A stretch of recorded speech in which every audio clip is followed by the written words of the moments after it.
The first time my daughter's husband grabbed her by the hair, we were sitting at a crowded steakhouse in Marietta, Georgia, celebrating her birthday.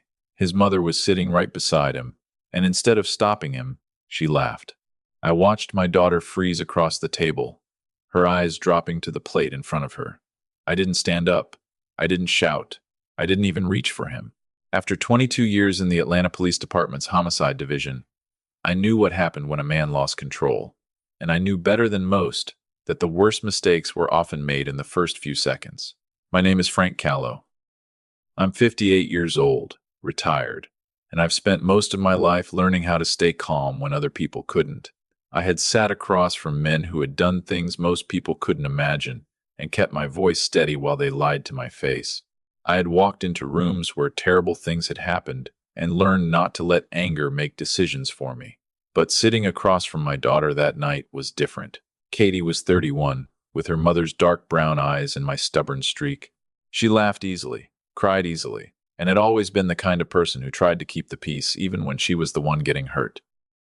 4 years earlier, I had walked her down the aisle when she married Brad Norris. I gave a toast that night, and I meant every word of it. Brad was 34 and managed a logistics team for Hartwell Distribution out of their Marietta office. He drove a truck that was far too big for someone who never seemed to haul anything in it, shook hands like he was always closing a deal, and had a smile that never quite reached his eyes. The first time I met him, I thought, this man practices his smile. I never said it to Katie. I wanted to give him a fair chance. His mother, Donna Norris, was 63 and ran a licensed daycare out of her home in Smyrna called Sunshine Steps, caring for about 18 children between the ages of 2 and 5. Donna was loud enough to call herself warm, opinionated enough to call herself wise, and from almost the beginning of Katie and Brad's marriage, she treated their relationship like it was partly hers to manage. That night, the four of us were at Carver's Steakhouse in Marietta for Katie's birthday. I had made the reservation, ordered the appetizers, and was halfway through my second glass of Cabernet when Brad brought up something he clearly hadn't forgotten. Katie had spent the previous weekend at my house helping me sort through Ruth's things. Ruth had been gone for 2 years, and I still couldn't bring myself to clear everything out at once. Katie came whenever she could. Brad apparently thought she was spending too much time there. At first, neither of them raised their voice. They didn't need to. I knew that kind of silence. It was the silence of two people who had fought about the same thing so many times that they no longer needed to explain what they were angry about. Brad leaned toward Katie and said something I couldn't quite hear. She answered softly. He said something else. Her shoulders tightened. Donna watched them with a small smile, as if she already knew which side she was on. I picked up my glass, then set it back down. I had spent 22 years learning when to intervene and when to wait. That night, I waited 1 second too long. I watched the way I had learned to watch over 22 years in homicide. Katie's shoulders pulled inward, her chin dropped. Brad's jaw tightened. Donna didn't look surprised. She looked interested, like she was waiting to see how far her son would take it. Then Brad reached across the table, not for Katie's hand, not for the bread. He grabbed a fistful of her hair at the base of her neck and yanked, hard. Katie's head snapped back, and a small sound escaped her before she went completely still. 3 people at the next table turned toward us, her eyes filled with tears almost instantly. Donna leaned back, crossed her arms, and looked at her son with open approval. That's how it's done. She needs to learn her place. There were at least 45 people in the restaurant, and at least 15 had a clear view of our table. Every instinct in me wanted to reach across that table and put my hands on Brad Norris. I'm not going to pretend I was calm. I wasn't. My hands stayed flat against the table, but keeping them there took everything I had. 22 years in homicide had taught me something I never forgot. Losing control gives the other person control. I had watched it happen in interrogation rooms, over and over. The person who stayed composed kept the advantage. The person who exploded often handed it away. Brad was not getting mine. I reached into my jacket, pulled out my phone, opened the camera, and started recording. Brad was still focused on Katie. Donna was still smiling. Neither of them noticed the phone sitting on the table, screen facing them, looking as harmless as a glass of water. I let it record for 40 seconds. Brad's face. Katie's tears. Donna's reaction. Every second was captured clearly under the warm lights of Carver's Steakhouse. Then I turned the phone face down, folded my napkin, placed it beside my plate, and said, "Check, please." I kept my voice level, the same voice I had used countless times when I needed a suspect calm before making an arrest. Brad blinked at me. "We haven't even gotten our entrees." I looked at him. "Check, please." Our server, Lauren, was at the table within seconds. She had been nearby and had seen enough. I paid the entire bill, including Brad's ribeye that never made it to the table. Then I stood and looked at Katie. "Get your coat, baby." Katie glanced at Brad, then Donna, then back at me. Whatever she saw in my face, she recognized it. She picked up her coat. Brad pushed back from the table. "Wait, you can't just—" "Brad." I finally looked directly at him. No anger, no raised voice. Just the same expression I had worn across interrogation tables for years. "Enjoy the rest of your evening." Then I walked my daughter out of that restaurant and into the parking lot. She was shaking. I wasn't. We sat in my truck for 11 minutes. Katie didn't say a word for the first 4. She stared through the passenger window while people came and went through the restaurant doors, couples heading inside, families loading their cars, a valet pretending not to notice us. Finally, she whispered, "Dad, don't do anything." "Already did something." She turned toward me. "What did you do?" "I recorded it." Her face changed. "Dad, Katie." I kept my voice low. "Has he done that before?" She looked back out the window. "Not like that. Not in public." That answer told me more than she realized. "How long?" She didn't respond. "Katie." "How long?" "About 1.5 years." She said it so quietly I almost missed it. Then she started explaining, as if she needed to make it sound smaller. "It's not always physical. Mostly he gets loud. He says things. The hair thing, that's happened maybe." She stopped. Swallowed. Tried again. 5 times. 5 times my daughter had been grabbed by the hair, and I had known nothing about it. She had kept it from me because she knew exactly what I would have done. Maybe she was protecting Brad. Maybe she was protecting me. Maybe she was still trying to save a marriage that had already become something she was afraid to name. I didn't ask her to explain. I put my hand over hers. "Okay," I said. "Here's what happens now. You're coming home with me tonight. Tomorrow morning, I'm making some calls. You don't have to figure everything out tonight. Let me handle the next step. Dad, I don't want this to get—" "Katie." I turned toward her. "He grabbed your hair in front of a room full of people, and his mother told you that you needed to learn your place. It's already gotten there." She gave me one small nod. It was the kind of nod I had seen from people who were finally too exhausted to keep pretending everything was fine. We drove to my house in East Cobb. I made tea, and Katie fell asleep on the couch beneath Ruth's old throw blanket. I sat at the kitchen table and watched the video 4 times. I wanted to make sure I had captured exactly what I thought I had. I had. Then I made 2 calls. The first was to Ray Tillman, my former partner. Ray had worked beside me for 11 of my 22 years with the department. He retired 2 years before I did and now worked in security consulting out of Sandy Springs. He answered on the second ring. "Frank, it's 11. What happened?" "I've got video of Brad Norris grabbing Katie by the hair at a restaurant tonight." Whole room had a view. Silence. Then, "How bad?" "Hair pull. Clear?" "Very." "Her reaction on camera?" "Yes." Another pause. "You file a report?" "Tomorrow morning. I wanted to call you first."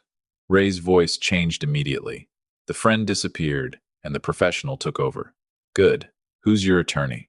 "Steve Morrow. Call him before 9. Brad needs to know nothing until Steve has a plan." "Already planned." Ray was quiet for a moment. Then he asked, "You didn't touch him?" "No." "Good. Keep it that way." "I will." I hung up and called Steve Morrow's emergency line. I'd known Steve for 12 years.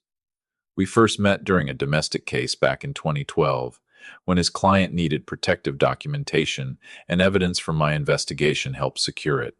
That night, I wasn't calling him as a retired detective. I was calling him as a father who had just watched his daughter finally reveal what she had been hiding. Steve Morrow was thorough, careful, and almost impossible to surprise.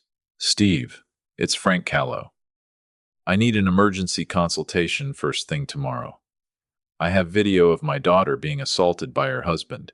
There were multiple witnesses, and his mother is on camera encouraging it. He asked one question. What restaurant? Carver's on Johnson Ferry. Security cameras? Yes. There was a brief pause. 8 tomorrow morning. My office. I hung up and went back to the kitchen. Katie was still asleep on the couch beneath Ruth's blanket, breathing quietly. I sat there with my coffee, looking at the phone on the table. I knew the video mattered, but I didn't yet understand how much. I didn't know Donna Norris's smile would become a problem she couldn't talk her way out of. I didn't know Brad was 3 days away from the worst week of his professional life. All I knew was that I needed a plan. By 8 the next morning, I was sitting across from Steve in his Buckhead office. He already had Carver's Steakhouse pulled up on his laptop and had confirmed they had a full security camera system.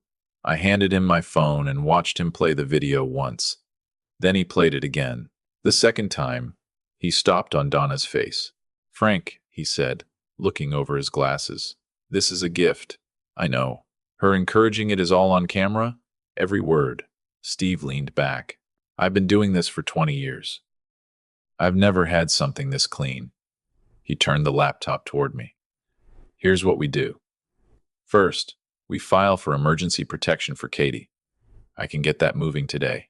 Second, you file a report with Cobb County PD. The restaurant is in their jurisdiction. Third, we preserve every piece of evidence we can get from the restaurant. Then he asked, what does Brad do? Hartwell Distribution, Marietta office. He manages 8 people. Steve started writing. Find out what their conduct policy says. Companies like that usually have provisions covering conduct that damages the company's reputation, especially if there's a criminal case. I can make a call. Do it, but carefully. He looked back at me. And his mother? Donna Norris. Runs a licensed daycare in Smyrna. Sunshine Steps. 18 kids, ages 2 through 5. Steve stopped writing. She's licensed? Yes. He looked at me for a long second. Then we have another problem. I knew exactly what he meant. Donna wasn't just a mother defending her son. She was a licensed child care provider. And we had video of her encouraging a man to physically intimidate a woman in a public restaurant. Steve closed the file. Frank, don't call Brad. Don't call Donna. Don't threaten anyone. From this point on, let the evidence speak for you. I nodded. That was exactly what I intended to do. Steve put his pen down and looked at me. Frank, do you understand what the Georgia Department of Early Care and Learning is going to do with that video? I did, but I wanted to hear him say it. Tell me. A licensed home daycare operator appearing on video encouraging domestic violence is going to trigger a serious review. They'll examine her licensing history, her compliance record, everything. And with 18 children in her care, their parents may be notified. The room went quiet. Build it all, I said. Steve picked his pen back up. How's Katie? She slept. She's scared, but she's steady. Does she want to move forward? I hesitated. She still wants to save the marriage. Steve nodded. That's common. I spent 6 years handling domestic cases before homicide. People don't walk away just because someone tells them they should. I looked at him. I'm not forcing her to leave. I'm giving her options. A 1.5 years of documented incidents, her messages, the video, and a protective order can give her choices she doesn't think she has. Steve studied me for a moment, then nodded. I'm all in. My rate is $800 a day plus filing fees. I'll waive tonight's consultation. Don't. He looked up. I don't need favors, Steve. I need you to do the work. Sunday afternoon, I went to Cobb County Police Department and filed the assault report. The officer who took my statement was a young man named Chris Wade, maybe 26. He watched the video twice, asked precise questions, and documented everything carefully. When he finished, he looked at me. Mr. Callow, you were a detective? Yes. This is strong. Public setting, multiple witnesses, video evidence. Very strong. I know. We'll request the restaurant's security footage. Good. He paused. Are you requesting an arrest warrant? I'm requesting the full process. Let the law decide what happens next. He nodded. We'll be in touch by Tuesday. Monday morning, I sat down with Katie for 2 hours. I didn't interrogate her. I made breakfast instead, eggs, toast, and the orange juice she'd loved since she was 7, and let her tell me everything she had never been able to say. She told me about the first incident and how the behavior had escalated so slowly that each event seemed survivable on its own. Then she handed me her phone. She had saved 14 months of messages from Brad. Apologies that came with instructions. I love you, but you made me do this. Questions about where she was and who she was with disguised as concern. Every message showed the same pattern: hurt, apology, blame, repeat. I photographed every screen. Why didn't you tell me? I asked. She stared at her coffee. Because I knew what you'd do. What did you think I'd do? She finally looked up. Go after him, Katie. I waited until she met my eyes. Look at what I did instead. She glanced at my phone. You recorded him. I did. And now you're building? Exactly. She sat quietly for a moment. Then she asked, is it going to work? I poured her more orange juice. I don't know. But I'm going to make sure you have every option available to you. I paused. There's one thing you need to understand. None of this matters if you choose to go back to him. The evidence, the protective order, the attorney, none of it can make that decision for you. I can build the door, Katie.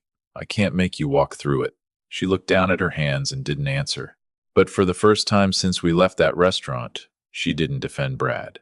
Mom would have hated him, Katie said finally. She said it so quietly it almost sounded like she was talking to herself. I looked at her. Your mother had excellent instincts. 4 days after the restaurant, things started moving faster than either Brad or Donna expected. Wednesday morning, Steve called to tell me the emergency protective order had been granted by the Cobb County duty judge. Brad was legally prohibited from contacting or approaching Katie, and a process server had delivered the papers to his office in Marietta that morning. According to Steve, Brad's expression changed the moment he realized what he was holding. The confidence disappeared. Then, at 10:30, Officer Chris Wade called. Cobb County PD had reviewed Carver's security footage, and it matched my phone recording from a second angle. They had enough to move forward with a misdemeanor battery warrant. Brad surrendered through his attorney before noon, was processed, posted bail, and walked back out a couple of hours later. But the arrest wasn't the part that mattered most to me. That afternoon, I received a voicemail from an unfamiliar number. A woman identified herself as a licensing investigator with the Georgia Department of Early Care and Learning. They had received a referral involving Donna Norris and Sunshine Steps. They were opening a fitness review. I listened to the message twice, then sat there with my coffee.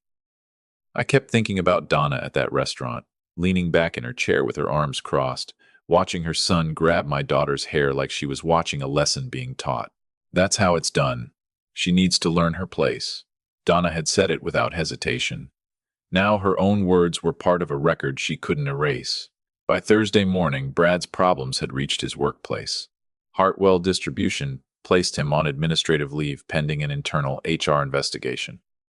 Steve's HR contact had spoken with the company's legal department 2 days earlier, not threatening them, not demanding anything, simply notifying them that one of their employees had been arrested for battery and that video evidence existed. Hartwell checked its conduct policy. It contained exactly the kind of provision Steve had predicted, covering conduct that could damage the company's reputation. By 9 that morning, Brad had been escorted from the building and told not to return until the review was finished. From the parking lot, he called Donna. I know because Katie was accidentally copied on an email Brad sent to an old address she still checked. He had forwarded a message from his attorney, containing a timeline of everything that had happened since the restaurant. And that was when I realized something important. Brad and Donna had spent years controlling the story, inside their own little circle. Now, for the first time, the story was being told by evidence instead of them. People under pressure make mistakes. Brad was under more pressure than he had ever expected, and his first mistake was forwarding an email he should have kept to himself. Katie brought it to me Thursday afternoon. She drove herself. 4 days earlier, she had been shaking in my truck outside that restaurant. Now, she walked into my kitchen carrying printed emails, her shoulders straight, her eyes steady. He's been put on leave, she said. I heard he's furious. I imagine. She looked down at the email. He's blaming me. His attorney said the complainant's family started a coordinated campaign. She looked up. That's us. That's us. Is that legal? What you did with his job in Donna's daycare? I looked at her. I reported a crime. I provided evidence to the appropriate authorities, and I hired an attorney to protect your legal rights. That's what you're supposed to do. She was quiet for a moment. Then she told me Donna had called her. What did she say? She said I needed to get my father under control. Katie almost laughed. Then she said I was lucky Brad loved me as much as he did. The room went silent. What did you say? I asked. I hung up. She looked at me. Then I drove here. That was the moment I knew something had changed. She wasn't asking me to fix her marriage anymore. She was finally starting to see it for what it was. The next 2 weeks moved steadily. No dramatic confrontations. Just evidence, paperwork, and one piece connecting to the next. On October 13, Steve filed for divorce on Katie's behalf, citing irreconcilable differences and a documented history of domestic violence. Brad's attorney filed a counterclaim 4 days later, filled with accusations and aggressive language. Steve didn't respond with threats. He responded with evidence. He sent over the restaurant video, the police report, the arrest record, 14 months of text messages, and the timeline Katie and I had built together over 3 mornings at my kitchen table. 14 months of incidents, dates, descriptions, and photographs of 2 bruises she had taken on her phone but never shown anyone. After Steve sent the complete package, Brad's attorney went quiet. I recognized that silence. It was the sound of someone realizing the case they thought they were fighting wasn't the case they were actually facing. Donna's situation was moving on a different track. The Georgia Department of Early Care and Learning interviewed her, reviewed the video, spoke with her staff, and contacted Carver's for its security footage and witness information. Then, 18 days after Katie's birthday dinner, letters went out to the parents of all 18 children enrolled at Sunshine Steps. The parents were informed that the daycare was under a licensing fitness review and that they could request information about the process.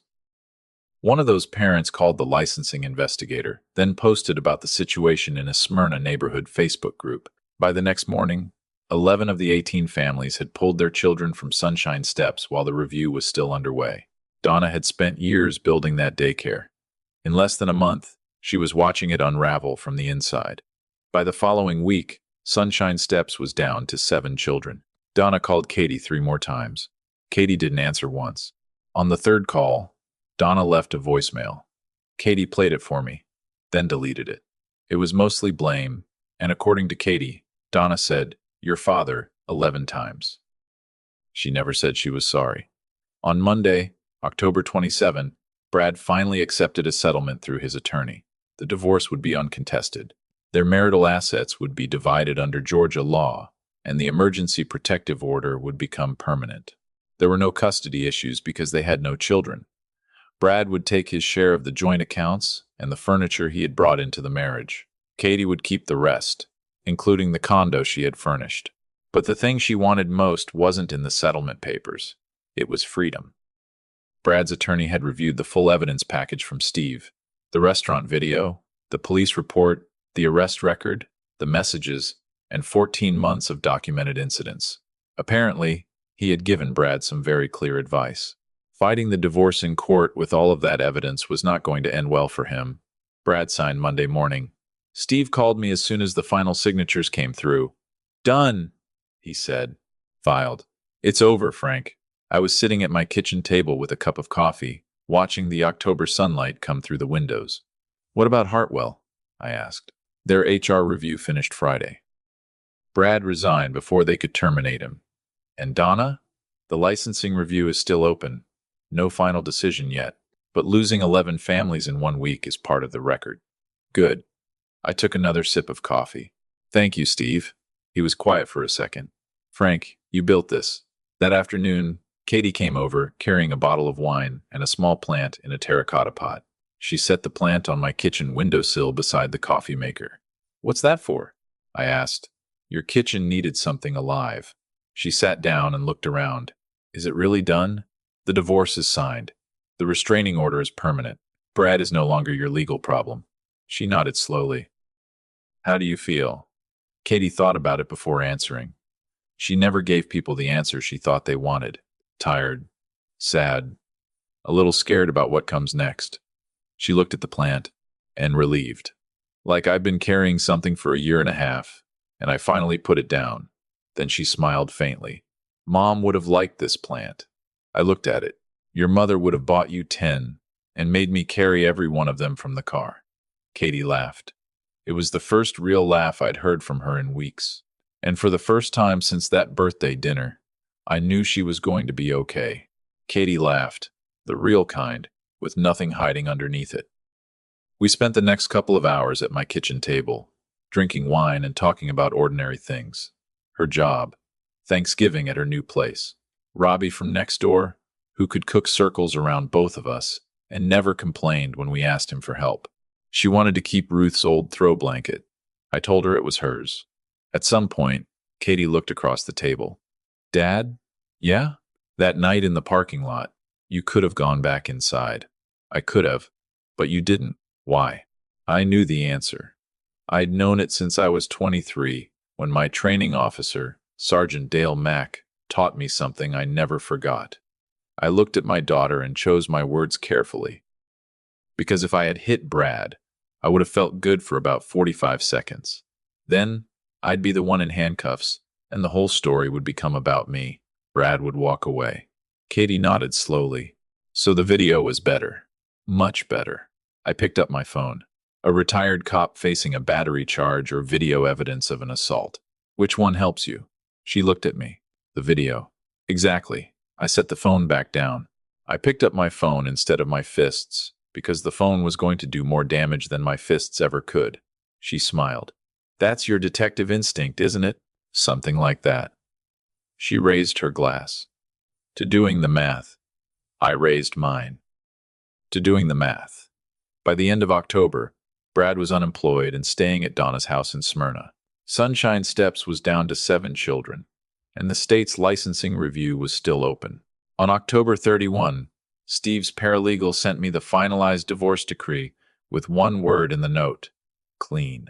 I printed it, placed it in a manila folder, and filed it between 2 documents I had kept for years, Katie's birth certificate and her college diploma. Everything that mattered to me ended up in the same drawer. Then I went into the kitchen and watered Katie's plant. It was doing well. Ruth used to tell me I had no business keeping anything alive. Maybe she was right. I just needed something worth taking care of.